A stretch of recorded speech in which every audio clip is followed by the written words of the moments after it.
Israel और Hezbollah के बीच भीषण जंग के आसार। आईडीएफ ने लेबनान में किए हवाई हमले। गाजा में चल रही लड़ाई के बीच इजरायल और लेबनान में भी भीषण जंग छिड़ने के आसार दिख रहे हैं। इजरायल के युद्धक विमानों ने सोमवार की देर रात दक्षिणी लेबनान के बंदरगाह शहर सिडोन के पास गाजियाह में हवाई हमले किए हैं। हिजबुल्लाह के हथियार डिपो को निशाना बनकर हुए इस हमले में 14 लोग गंभीर रूप से घायल हो गए। इसके साथ ही कई इमारतों में भयंकर आग लग गई।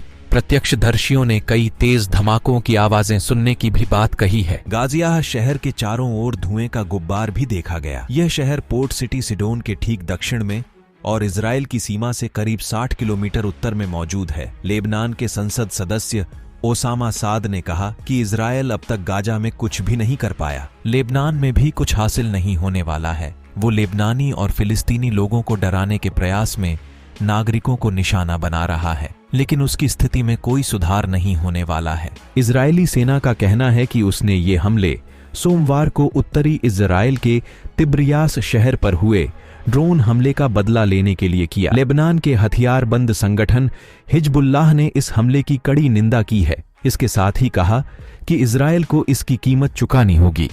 पिछले साल 7 अक्टूबर को शुरू हुए गाजा में संघर्ष के साथ ही इजराइल और हिजबुल्लाह के बीच झड़पें शुरू हो गई थीं। अब तक लेबनान में 264 लोग मारे जा चुके हैं। फिलिस्तीनी इलाकों पर इजरायली कब्जे को लेकर अंतर्राष्ट्रीय कोर्ट में सुनवाई शुरू हो गई है। नीदरलैंड्स के हेग में मौजूद इंटरनेशनल कोर्ट ऑफ जस्टिस इस बात की सुनवाई कर रहा है कि 1967 में 6 दिन के युद्ध के बाद इजरायल ने फिलिस्तीन के इलाकों में जो कब्जा किया वो वैध था या नहीं। अंतर्राष्ट्रीय न्यायालय में ये सुनवाई 26 फरवरी तक चलेगी। इसमें 50 से ज्यादा देश दलीलें पेश करेंगे। सुनवाई के पहले दिन फिलिस्तीन के राजनयिकों और वकीलों ने अपना पक्ष रखा।